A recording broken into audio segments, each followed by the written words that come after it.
Want to quickly capture a section of your screen and add it straight to your notes on your Samsung device using AI Smart Select? In this tutorial, I'll guide you through the process. First, open the content you wish to save from your screen. Next, swipe the Panels button and tap on the Smart Select icon.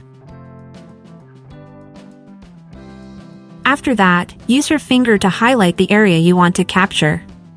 You can edit the selected portion as desired. For instance, I'll choose just the text, but you can also select an image. Once you've made your selection, a few options will appear. To add the chosen section to your notes, click the Add to Note button. As you can see, my text has now been added to my notes. If you wish, you can name the note by clicking on Title.